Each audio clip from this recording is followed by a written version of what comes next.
वही हैबिट है जिसे यूज करके मैंने अपने मार्क्स 91 से 186 तक इंक्रीज करे। I had maintained N analysis notebook. Okay, एक कंप्लीट नोटबुक मैंने मेंटेन करी थी। मैं अभी आपको एग्जांपल के लिए अपने एनालिसिस नोटबुक दिखाऊंगा और आपको कोई 99 परसेंटाइल स्ट्रैटेजी की जरूरत नहीं है, आपको कोई 180 मार्क्स स्ट्रैटेजी की जरूरत नहीं है, आपको रेट्रोस्पेक्शन की जरूरत है। जी हाँ, retrospection means to look into yourself, to self evaluate, to self talk. So hey guys, what's up? This is Himanshu and I am here with the most awaited video जिसका आप लोग बहुत ज़्यादा इंतज़ार कर रहे थे और आप में से बहुत सारे लोगों ने मुझसे ये चीज़ कही कि भैया मॉक टेस्ट एनालिसिस के ऊपर वीडियो ले आओ। तो ये चीज़ मैं आपको अश्योर कर देता हूँ कि 15 से 20 मार्क्स आपके बढ़ने लग जाएंगे टेस्ट में अगर आप ये हैबिट बना लें कि मैं जो भी टेस्ट दूंगा मैं उसको एनालाइज बहुत अच्छे से करूंगा। एनालिसिस का आप लोगों को एक बहुत बड़ा मिसकंसेप्शन होता है कि एनालिसिस का मतलब होता है हमने टेस्ट दिया, हमने देखा कि हमारे कितने मार्क्स आए, हमने रैंक देखी हमारी कितनी आई और फिर हम डिप्रेस हो गए। क्योंकि मार्क्स तो कभी अच्छे लगते ही नहीं है अपने आप को अपने, क्योंकि आपको पता है कि आपकी तैयारी में कोई कमी है। हमें एनालिसिस इसलिए नहीं करना कि हमारे मार्क्स कैसे बढ़ जाएं, हमें एनालिसिस करना है वो कमी को ढूंढने के लिए और उस कमी को फिल करने के लिए अगले टेस्ट में, ताकि हमसे वो मिस्टेक दोबारा ना हो जाए। तो इस वीडियो को ढंग से देखना, अच्छे से समझना। ये वही हैबिट है जिसे यूज करके मैंने अपने मार्क्स 91 से 186 तक इंक्रीज करे और आई होप आप में से जो भी लोग अभी इस चीज से सफर कर रहे हैं, this can help you a lot to increase your marks in JEE Mains and actually to increase your confidence while giving the tests. Before moving ahead, मैं एक चीज बता दूं कि I had maintained an analysis notebook. Okay, एक complete notebook मैंने maintain करी थी। आप भी एक पतली सी कोई नोटबुक ले आओ 50-60 पेजेस की और जो भी टेस्ट आप दो उस नोटबुक में एनालिसिस करो। मैं अभी आपको एग्जांपल के लिए अपने एनालिसिस नोटबुक दिखाऊंगा और आप समझ सकेंगे कि एनालिसिस किस तरह करना चाहिए, सही तरीका क्या होता है एक टेस्ट को एनालाइज करके उसकी हेल्प से अपने मार्क्स इंक्रीज करने का। किसी भी टेस्ट में, JEE Mains, BITSAT, JEE Advance, आपको कोई 99 परसेंटाइल स्ट्रैटेजी की जरूरत नहीं है, आपको कोई 180 मार्क्स स्ट्रैटेजी की जरूरत नहीं है, आपको रेट्रोस्पेक्शन की जरूरत है। जी हाँ, retrospection means to look into yourself, to self evaluate, to self talk. Because you know where you lack, you just need to find it out and work upon it. Okay, so let's talk about this analysis notebook जो मैंने lockdown में बनाई थी. So you can see here मैंने लिखा हुआ है, अभी थोड़ा फेड हो गया, but notebook for improvisation, planning, analysis and writing down mistakes. तो आपको स्ट्रैटेजी बनाना, प्लानिंग करना खुद से, किसी दूसरे का बनाया हुआ नहीं, किसी और का दिया हुआ नहीं, वो बहुत इंपॉर्टेंट होता है जेईई मेंस में। आपको अपने सेल्फ इम्प्रोवाइजेशन, मतलब आपको अपने आप से बात करना भी ज़रूरी है। आपके अंदर सारी बातें हैं, आपको अपने आप से पता है कि मुझे कौन सा चैप्टर आता है, मुझे कौन सा चैप्टर वीक है, मुझे कौन सा चैप्टर में प्रॉब्लम होती है, कौन सा चैप्टर मेरे से एक बार में ठीक हो जाता है। तो ये चीज़ आपको खुद पता होती है, पर उसके लिए आपको खुद बैठकर अपने आप से सेल्फ इवैल्यूएशन करनी पड़ेगी, अपने आप से बात करनी पड़ेगी, अपने आप से चीज़ें लिखनी पड़ेंगी। तो अगर बात करें, ये था मेरा पहला एनालिसिस इस नोटबुक में जो टेस्ट मैंने दिया था NTA 11 का। तो आप देख सकते हैं यहाँ पर मैंने मार्क्स मेंशन नहीं करे हैं, मार्क्स मुझे वो देता है लिखकर, तो मुझे उससे फ़र्क नहीं पड़ता मार्क्स कितने थे और क्या था। मुझे फ़र्क पड़ना चाहिए कि मैंने कौन से क्वेश्चंस सही करे, गलत करे, कौन से किस वजह से गलत हुए, और आपको पता होना चाहिए कि कौन सा क्वेश्चन किस वजह से गलत हुआ और किस वजह से सही हुआ। तो इधर मैंने 4 कॉलम्स बनाए थे कि गेस्ड, एक्यूरेट, कुछ सिली एरर इन कैलकुलेशन और समथिंग, या फिर कोई क्वेश्चन जिनमें मैं कंफ्यूज था या फिर मुझे वो चैप्टर्स में वीकनेस लगी। तो मैंने क्वेश्चन नंबर मेंशन करके, क्वेश्चन किस चैप्टर का है ये भी मेंशन करके, इनको इस कॉलम्स में डिवाइड कर दिया है। तो मैंने ये 2 क्वेश्चंस गेस करे और मेरे ठीक भी हो गए। यहाँ पार्शियल गेस लिखा है, आपको दिखा होगा। पार्शियल गेस का मतलब है कि मुझे थोड़ा थोड़ा आइडिया था और मैंने करा और सही हो गया। तो इसको हम एक्यूरेट में नहीं मान सकते, इसको हम सही में नहीं काउंट कर सकते, बिकॉज अगर हम ऐसे मतलब सेल्फ डाउट में रहेंगे, अगर हम अपने आप को एक मिसकंसेप्शन में रखेंगे, तो एट द एंड हो सकता है ये दिन आपका अच्छा हो, लेकिन हर दिन लकी नहीं होता, यू सी। तो इस तरह से मैंने सारे क्वेश्चंस को डिवाइड करा क्वेश्चन वाइज। अब मुझे यहाँ पर जिन भी चैप्टर्स को मैंने यहाँ रखा, extreme points in AOD, definite integral as limit of sum, trigonometry फॉर्मूले, लिमिट्स, तो अब मुझे क्लैरिटी हो गई है कि I am weak in these topics, तो I just have to revise these topics. मैं जब मैथ्स में रिविजन करने जाऊँ तो I don't have to spend time in all these things, I only have to spend my time here. Okay, तो मैंने overall एक रिव्यू लिखा कि 2 क्वेश्चंस करेक्टली गेस हो गए plus some error in solving question number 4 and 5।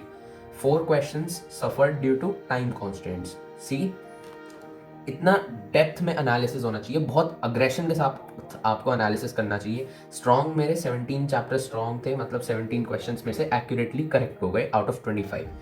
Concept weakness मुझे इन chapters के अंदर लगी, तो मुझे अब जाकर क्या करना है, मुझे इन चैप्टर्स को रिवाइज करना है ताकि अगले पेपर में मुझसे ये गलतियां दोबारा ना हो।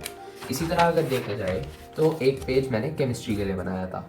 केमिस्ट्री में मैंने सबसे ऊपर लिखा, इस पेपर में मेरे अच्छे मार्क्स आ गए थे, although my chemistry was not so good, 83 marks थे मेरे, but I was not happy with it because I knew the paper was Fairlie easy and I was a lucky man. इसका मतलब मेरे थोड़े से तुक्के चल गए। पार्शली करेक्ट में देखा जाए तो मुझे इन क्वेश्चंस में थोड़ा डाउट था। अब आपको पता होना चाहिए कि आपको डाउट क्यों था। क्या वो कंसेप्चुअल क्लैरिटी नहीं थी, क्या वो आपको आता नहीं था, या आप कुछ फैक्चुअल चीज़ें भूल गए थे, तो वो आपको पता होना चाहिए। ऑलराइट, तो इसी तरह एक्यूरेट का कॉलम। सिली मिस्टेक्स में क्या हो सकता है कि जैसे क्वेश्चन नंबर 21 में I lacked concept and that led to mistake, और रॉन्ग में तो एक्चुअली जो आपने गलत किया है।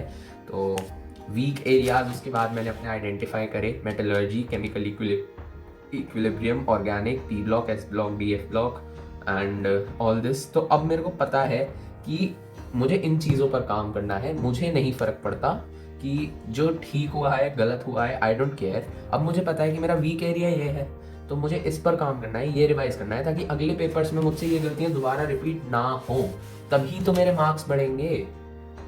अब अगर फिजिक्स में देखा जाए, I have a lot of conceptual mistakes, silly errors and lack of understanding, need to practice mechanics and revisit the syllabus एसएप।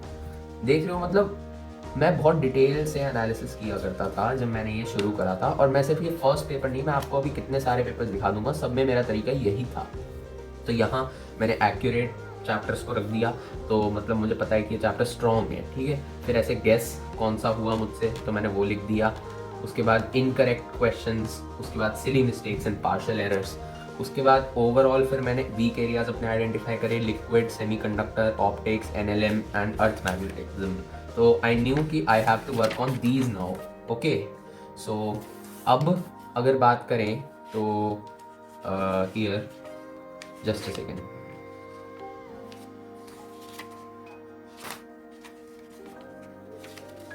हाँ, तो ये एनटीए एनालिसिस 12 है, ठीक है, एनटीए 12 एनालिसिस। तो पहले मैंने सारे क्वेश्चन वाइज मार्क करा कि कौन से क्वेश्चन सही थे, कौन से क्वेश्चन गलत थे।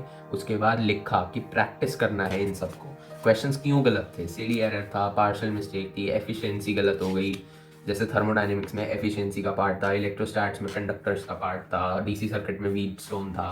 तो इस तरह आपको पता होना चाहिए कि आपको क्या क्यों लिखना है। अगर ट्रिग्नोमेट्री का क्वेश्चन गलत हुआ तो फॉर्मूला नॉट रिवाइज्ड, ठीक है, IC1 पार्शली करेक्ट। उसके बाद डिफरेंशियल इक्वेशन का ये वेरी डिफिकल्ट क्वेश्चन था, तो मतलब मुझे इसमें और प्रैक्टिस करनी है, ठीक है। तो आपको पता होना चाहिए। इसी तरह यहाँ पर देखें केमिस्ट्री में बायोमोलिक्यूल्स का ये क्वेश्चन पार्शली करेक्ट हो गया, हैलोजेंस सिली मिस्टेक हो गई हैलोजेंस में, फिर ऐसे ही। तो मतलब आपको इतना जब एनालिसिस करते हैं, फिर उसके बाद हमें एक ओवरव्यू भी तो लिखना होता है एनालिसिस का, समरी जिस तरह लिखी जाती है नोट मेकिंग की। तो हमें सिली मतलब सिलेबस अनकवर्ड लिखा, ठीक है, सिलेबस जो मैंने नहीं पढ़ा था जब तक, उसका पार्ट लिखा कि ये तो चलो मुझे सिलेबस ही नहीं आता था इसलिए मुझसे क्वेश्चन नहीं हुए। फिर मेरे वीक टॉपिक्स क्या थे मैंने उनको लिखा। फिर मैंने हाउ टू इम्प्रूव वो भी लिखा कि try and finish the given work by the next test on 20 July 2020। तो मतलब मुझे ये काम करना था। ओके, तो this is how you plan and strategise. आपको नहीं है ज़रूरत किसी भी यूट्यूब स्ट्रैटेजी की कि how to score 99, how to score 99 percentile और 180 marks in these many days और वट एवर, ठीक है। आप समझ रहे हो, आइडिया आ रहा है।